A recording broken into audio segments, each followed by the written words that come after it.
So we're here at NADA 2025. Crazy. We made it! Yeah. The snowstorm was a little epic. I think 130 years ago was this snowing. Oh, wow. So I guess they didn't have the gear. No. A little dated. Yeah. So obviously, there's lots going on in technology, always. Yes. And there's lots going on today, probably more so than a couple of years ago.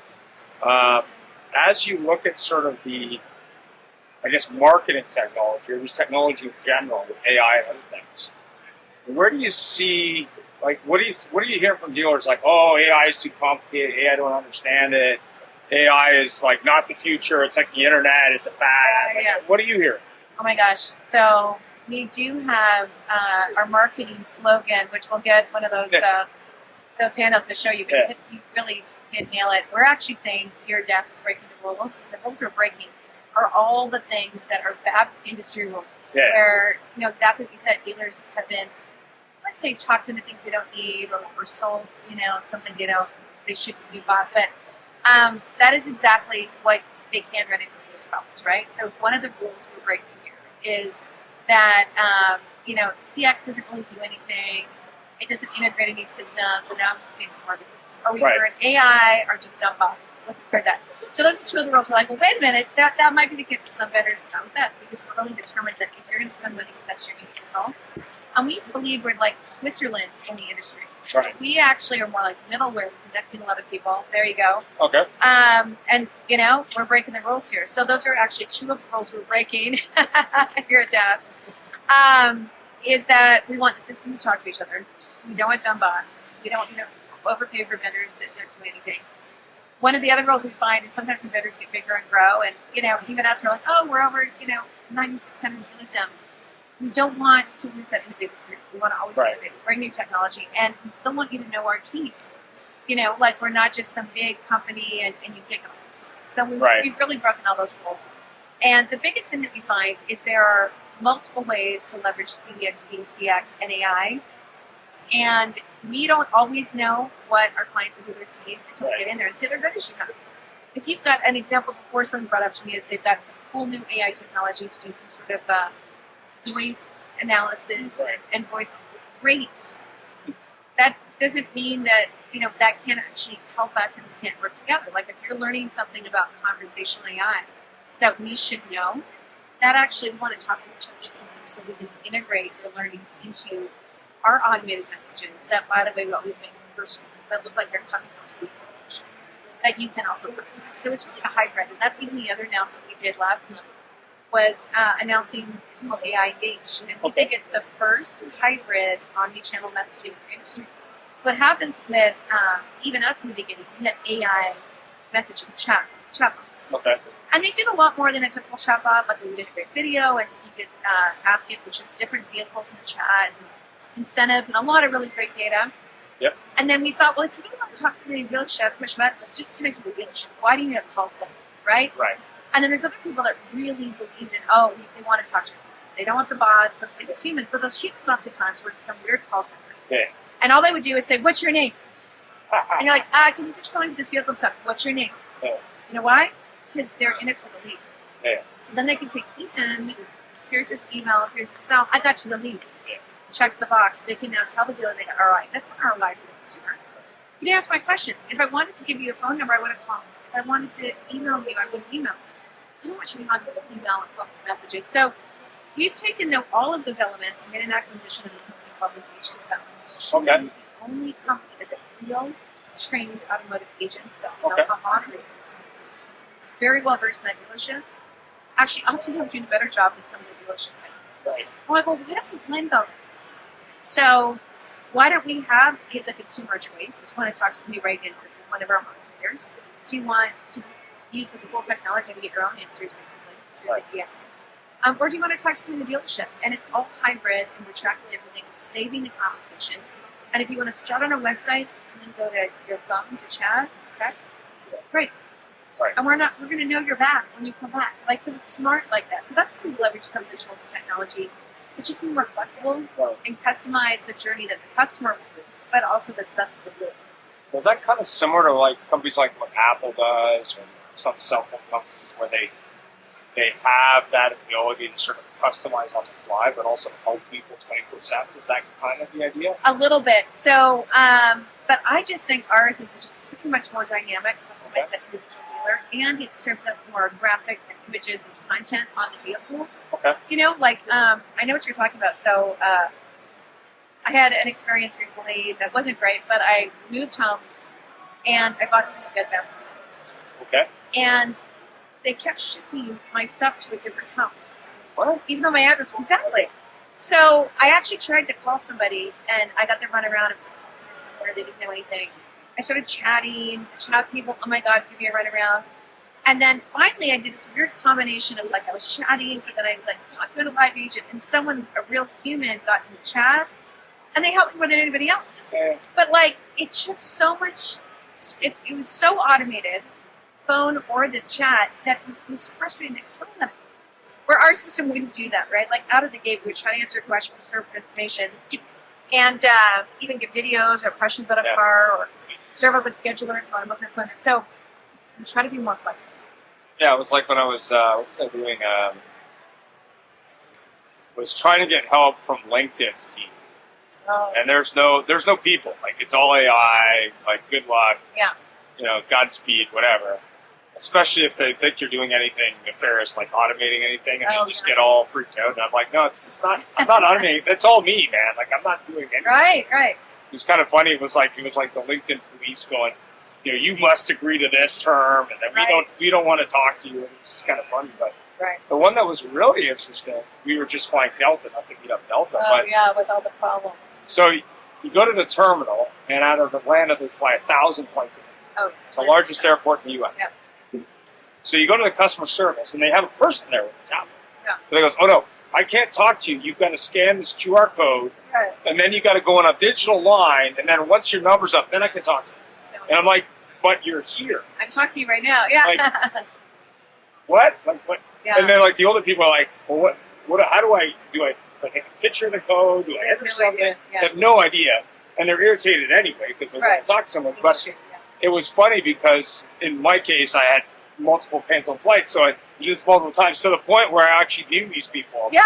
I'm like, just help me again. Like you helped me yesterday 3 times. Oh my god. And it was really, really funny. But the funniest was when I first missed the first flight, I was told I couldn't get on another flight. Their automated system then told me there was nothing where it could fit me.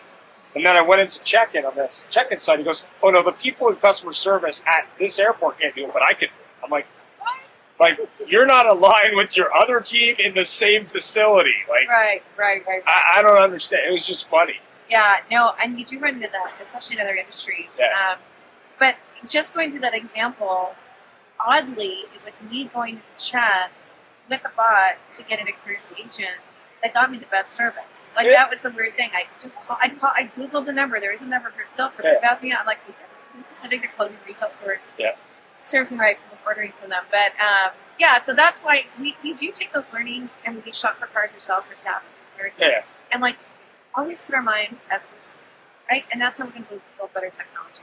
So really, our system, when they have the hybrid version with the dealers with this, you can start anywhere and you go back and forth, and it still saves the content too. That was the other thing. Every time I go back on this website or call somebody, they didn't have any record of my issues. I'm like, you keep shipping my fire pits to other houses. Someone else got one. And then, did you get your address wrong? My address is right. It's in your system. It got so bad, I actually got one of those nice guys on the phone to say that some lady called Liz called in and said, you dropped off a fire pit, my friend. Like, you've shipped me 3 fire pits. I've got none of them so far. And half the time, it's just the propane tank cover. We've got all these pieces of fire pits all around our neighborhood, not even close, sometimes not even our street. I was like telling my husband, like, we're just going to hand out flyers. If you have anything addressed to us, please tell us. So, but anyway, so we're excited because we, having been in business almost 15 years. Yeah. Right, coming from the dealership side, working with a lot of tech vendors myself and our team, we just look for those gaps. Like, if there's a gap between our systems, we're Switzerland. How do we get in there? Yeah. I was joking earlier, like, our borders are open. Vendors come talk to us. We can help your tech get better. We want to integrate with you. Let's all talk to each other and just find a way that when the tools talk, everybody wins. The dealer has less headaches. The consumer has better experience. That's what it's about. Yeah, I mean, it was funny. I did an interview with a gentleman who's originally from Germany, now lives in Canada, who's a fitness trainer for executives. Oh, And I said, here's a market for you. He goes, what's that? I said, automotive dealers. yeah. They eat badly, probably smoke and drink too much, and they don't exercise. Yeah. And they have money. They're just not, it's not their focus. Right. And I was doing an interview earlier today, and deep dive into AI at some company. I'm not sure it's one. Anyway, not to beat them up. But it was like 20 minutes on this. Great. You got to simplify it a little bit. Right. Like, I'm not saying it isn't cool. Don't get me wrong. Yeah. But how do you deal with a car dealer who goes, yeah, like, I like it. How can you help me get it done so I don't have to understand? Right. How do you deal with it? Well, we've actually, from day one, having been in the industry a long time, I said our technology should be foolproof. We don't want to make a dealer log in and do it. If you only talk to them when you're selling them or you get the setup done, great. And it should work without their engagement, truly. Yeah. Because we're here to help solve problems, make your life easier, not being on a dashboard to log into. So, and how many times we say, guys, we got to simplify this. And it doesn't matter how cool we think the benefits and features are. The dealer just isn't. Yep. And in clear, simple terms, say how it's going to help them save time, sell more, do something that fixing a problem. This should just start with fixing the problem. So we start with a problem, and don't try to push features and tech just because we think it's fun. Yeah, I mean, I years ago worked for Nissan, and they had a legacy system to register warranties. That was like a Unix system with the old blue screens. Oh, yeah.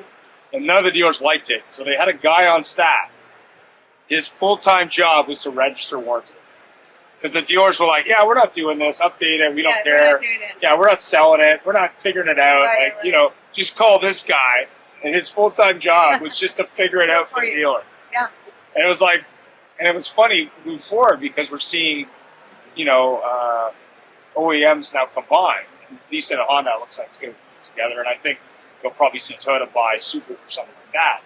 So as you see that consolidation, and as you see dealers buy each other, which is happening globally, how does that change sort of that service level when you're servicing one that has 4 rooftops and one that has one? Yeah. How do you see that? Can that dealer has 4 compete with that dealer who has like 50? Yeah. Absolutely. So we have different ways we approach working with, let's say, a dealer group, which is a couple stores we're supporting. Part of it is just listening and learning what's important to them, what systems they have, right? Yeah. If you're in a bigger dealership group and they think they've got it all figured out, you should be listening and helping them discover the gaps because you can't tell them what those gaps are. Sometimes when they're that big too, maybe they aren't listening to the voice of the customer enough either. Yeah. And they're all in their reporting land in their corporate offices. So we try to make it very simple and actionable, regardless of the dealership group or dealer size, really, even market size. I'm like, what is important to them? Because we're now at a size and scale, we can customize features and alerts, even or mobile app. Yeah. They only want to know about bad reviews. Or they only want to know about every time their own team doesn't respond to lead. Or whatever the case may be, we can customize how we work with them. And that's why I do say we're supposed to be vendor. Like we want to be the easy vendor, kind of easy button of the industry. And sometimes we start off working with them really small, like you said, a smaller store or a smaller dealer group. They might have right now just one very comfort thing. We're like, great, let's work with you there. I don't care if it's just a couple $100 a month. We have to prove ourselves, no matter if you're small or the big dealer group, the same way in our minds. One of our core values is clients win, and you have to think like an owner. So sometimes those smaller groups are more savvy. Because they're scrappy. They might be in a small market. They got to figure it out. Maybe the economy shifts, impact them more. They don't have all this backup and it's shipping cars across the country. They don't have a side business with an auction or whatever's going on. Yeah. I love the big dealer groups too because I work for one. They've got so many ways to make money. Like the F&I products are their food. There's all those things, right? So some of the small ones, right? We're really invested with them. We're like, guys, like let's help them out, and we learn from them too. So building their business. And then it just kind of depends. So we're very willing to customize, and that's why we don't have one size fits all. And especially when we have this, dealers are like snowflakes, very appropriate for here. They look alike from a distance, but no two snowflakes are the same. So you have to try to understand. And once you prove yourself, we don't think of ourselves as a vendor, but a partner. we'll partner with you on a small little widget that will help your process. And then we want to be here 10, 12 years, 15 years, 20 years from now. And we've grown with you. And there's so many dealers I'm so excited about to tell you that story. Like, I started off with you, and General Motors said we had to use you for surveys. And then suddenly, like, I can't believe how much you've integrated our business. And I'm like, well, thank you for letting us be your partner and help you. So it's great. So what about eBay Motors, Amazon Motors, Lucid Motors? I mean, Tesla's got their own set of problems, but you know, what do you think that's really going to push the dealers finally over the curve and say, okay, maybe I need help, or what do you think? No, that would be a rule I'd say with breaking. I kind of think that, the whole stuff with Venneri and Amazon. I like the innovation because I think we are one of the most innovative industries, hands down. People may not know that now, but we are. It keeps you on your toes. You're learning. A lot of those big pushes and endeavors that want to like wholesale change how we do business, they're so short-sighted. Doesn't mean you want to throw the baby out with the bathwater. Like, I'm not going to use a lot of like sayings and acronyms here, but analogies. But like, learn from what is working, even if 30, 40, 50% of the car buyers are not moving online. But if it's gone from 2% to 4%, and see what is working, how do we take that piece and that new way to do the piece of the car buying process and integrate that into each dealer's own process, so you give them a little bit of it. So we do talk about being a secret weapon. So we're very open to it, and we actually partner with a lot of those companies on pilot projects or helping them. I'll give you an example of one I can talk about. Amazon OTT. Okay. So it's really with Amazon Prime and streaming services.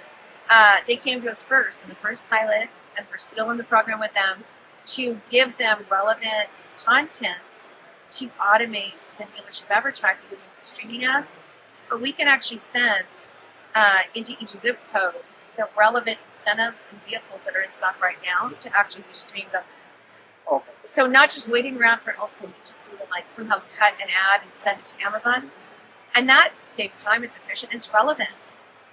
If I'm sitting here right now in New Orleans, the ad I would see would be to the zip code and the incentives and what people need. They're probably marketing trucks and SUVs and all-wheel drive this week. But like whatever, we could actually change that on a dime versus Scottsdale, probably not what I need all the time. Right? Like I don't really need something Slow that's plow? all-wheel Snow drive. plow? No. So anyway, but it's just interesting. So we do partner with them. Whether or not the thing blows up or not, we like to watch it. But it is that innovation I love because it pushes us all forward to like find new ways to use it. And what do you see as we look at, I guess, interesting stuff going on with dealer groups buying outside of country, dealer groups looking at changing models, dealer groups looking at, how can I be more efficient with advertising, work with less margins? Yeah. Like Steve Greenfield said a couple of years ago, used car was like, margins are going to go like this. They're like, oh no, we got it all figured out. People are paying full price again. Yeah. Where do you see that? So what we found, and we've been invited to speak, and we've, worked with Facebook and Milan, and we've gone out there consistently, including Canada, our home country. They are behind what we're doing.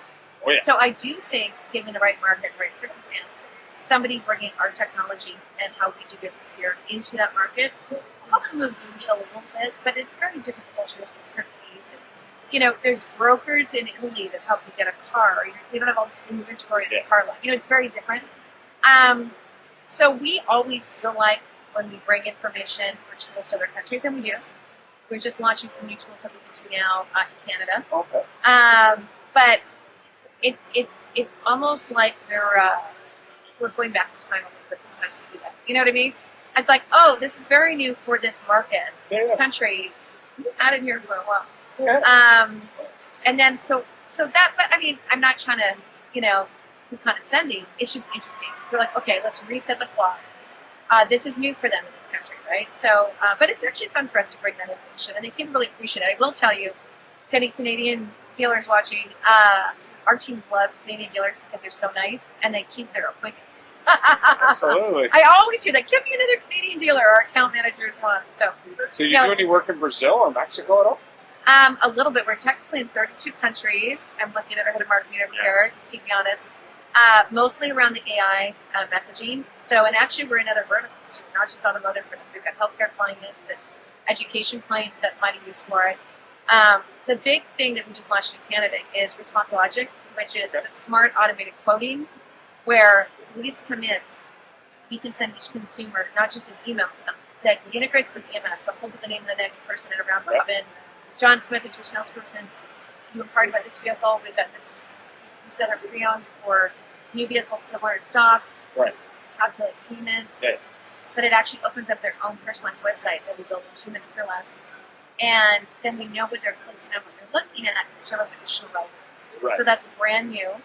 We've got some new OEMs, some new OEM programs in Canada. We're announcing hopefully in the next month or so. Stuff? Can't say what it is. So that's going to be So really not Nissan. well, you'd be surprised. You just don't know. You don't know. You don't Just signed NDAs this morning. know. Yeah, you never know. Or sorry, Nissan Honda, sort of. Yeah. Maybe. Well, what's interesting when the OEMs are going through some interesting times themselves, that's actually when they do those. Oh yeah, I mean, there was a big controversy last year in the Canadian market, also in the U.S. market, but Honda Canada decided they were going to cut dealer margin 50%, not tell them. So there were a little bit of agitated dealers across the That country. would be a little challenging. And then in the U.S. they did a little less, but it's the same Yeah. thing. And then from what I hear now, part of the justification between the merger is both Nissan and Honda invested a lot in electric, and Yeah. they're trying to recoup that. Right. Because when you look at Porsche globally, Yeah. which is Volkswagen, Porsche has had a serious decline in China, so they're now trying to figure out how to navigate. So it's going to be very interesting to see sort of how these global players figure it out. But more importantly, and it's kind of interesting as we look specifically at Canada, the U.S., and Mexico as 3 countries, because you have very integrated supply chains. It'll be interesting to see what happens with tariffs, because that's going to have an impact on all car costs and other costs. So it'll be very interesting to see how that rolls out. Exactly. Yeah. Or doesn't. I don't even know. Right. Well, and to answer your other part of your question, I did not forget your comment, Steve, my buddy Steve, and margins. A new innovation, which you will see in the announcements we made actually today, is around a new lead performance engagement report. So for the first time, we've actually done not only identity resolution on the consumer, we look at the CRM, we look at TMS, and then the fact that we, through our SCXP, send highly targeted, relevant messages to each type of consumer. We have a full report. Chris is going to be my, I feel like he's going to show it to you while we're chatting. And we'll have links below in the description if you want to get that. Perfect. Look. So it's the first time I've ever known that we can not just show lead count and volume where every vendor says, look at me, I sent you all these leads. It's about which ones convert. It's the engagement score. So then we go through who clicks, who turns a lead, who buys, and the waterfall and interesting dynamics. It's not the count, because you would spend a lot with other vendors, or a lot of our leads are organic. We're posting on social, we're helping you rank in your Google profile and search. So you may pay nothing for the leads from Desk Technology, but man, look at the conversion. That means they're actually in market. We're not a third-party lead provider selling it to 12 other dealers. You know, those are really never do that. This is no BS, and this is a rule we're breaking. We're in it too. If we were performing, we're not. We can't. It would be disclosed if we were doing that too, but we're not. So it's so interesting to see how that plays out. And one of her quotes in the press release, Kamika, she's like, "Oh my gosh, if I were to try to figure this out on my own, it would take, a week." And in a couple of clicks, I know it's performing. Like they've never had this tool. Everyone thinks it's their CRM or TMS. It's not. You have no idea what's engaging. You're just like, oh, I got this many leads from this source. And every vendor's going to say they're amazing. So this is how we're helping them. And actually, I want them to spend less on advertising. I want that for automation and tools. And then if you're going to spend, click back, you should now know which one's converting. That's where you need to increase to get more of the leads, because you're converting more. That's what everybody wanted. So this is brand new. First time we've unveiled this edition. Yeah, I mean, I did a project years ago with Stellantis for something. Oh, yeah. So that was really interesting, because what we did is we advertised and drove leads that we sold to the dealers at whatever our cost was. And we bought them from all the providers. Yeah. Then we audited it. Right. And what was interesting was So not that only was a team of people probably spending how long to do that, and we can do it in a click it. yeah, but what was really funny about it, specifically in Canada, was in the French-Canadian market. Oh, yes. So not only did you have the worst lead quality by far of any other market in the country, Yeah. the people doing it had no idea what they did. Oh, And the thing that was really interesting, to your point about leads, one of the biggest lead providers at the time was selling leads to 4 or 5 different dealerships. yeah. And since we were working with Stellantis and we were mandated to basically buy it at a price and sell it at the same price, Yeah. there was no margin for us. Yeah. We had to be beholden to not only the dealer but the manufacturer. Right. One of these lead providers like, oh no, we sell it to everybody. It's like, you can't do that. Yeah. It's not going to work. No. Like, whatever. But No. what was interesting when I dug into that market, as we also did work with other OEMs, was there was so much inconsistency in what the different companies were doing. Like, process was different, lead quality was different, responsiveness was different, everything was different. That's a rule we're breaking. There's so much Yeah. BS out there. Yeah, oh. How do you level a playing field and get the truth? And that's what we're trying to do Yeah. here. And again, we're up there too. So it's not like we're not showing you how we're performing. Yeah. But I think some of this is a game changer. And again, if the budgets are smaller, which they should be, the margins are shrinking, it's even more important to spend every dollar in the right place for traffic that will through. Well, what about dealers who say, hey, I want help on my, I don't know, service retention, parts business, recalls. You got that. Yeah. That's. You must have read the press release. Thank you for that. Well, So our new announcement to run CDXP is okay. you don't need different vendors for any of that. Okay, you can do all of it. We've integrated with our data friends all of the recall information, and even better yet, one of the big points for dealers is out of the parts. This announcement goes out of the parts. Well, we get the parts fee too, so we're going to tell the consumer when the part will be, and actually schedule it in a timely way, and it's all within our CDXP. And we're switching them. We're talking to all these vendors, getting all your information. We can feed that in. We can work with your scheduler next time or whatever. Like, so we're switching them to make it work together. So we've got that. We've also got negative equity. Oh, okay. We can now pull and help consumers that are maybe like overpaid for the car during COVID, lease expirations, some equity, but like all those different models and target them the right message because all those EVs that people want to move, great deals on them right now, especially on leasing. Yeah, and to give you a sense of the recall, since I currently drive a Grand Cherokee, there was a recall. The dealer not only, and Stellantis is one of the best at actually doing recalls. I think they're at about 70%. But you go to the dealer, oh no, we don't have the parts. Right. You didn't call me either, but the app's telling me I got to do something. But what was scarier to me when I looked into the data after having that experience personally was every other OEM has a much lower recall number. Yeah. Like I think the mean average on all the other brands was something like 40%. Yeah. So Stellantis is hitting a home run at 70, but even they're missing 30. Right. But the other brands, it's like half of them never get it fixed. Right. So what does that tell you? That means it's a great opportunity to drive business. Right. But more importantly, when they're doing a recall, maybe those other work. I don't know. Well, there's that, but also sometimes you have to recall notices. You're like, it's time for it. Exactly. And that's a huge opportunity. So again, because our technology is smart and knows that, we'll serve up those messages. So after you maybe send out a recall notice to the parts will be in 3 weeks, I don't say, but you know what? You know what vehicle you have. The value is this. Here's alternate vehicles from today. Why not? Get one with the upgrade so you don't have to do that. Right. Why?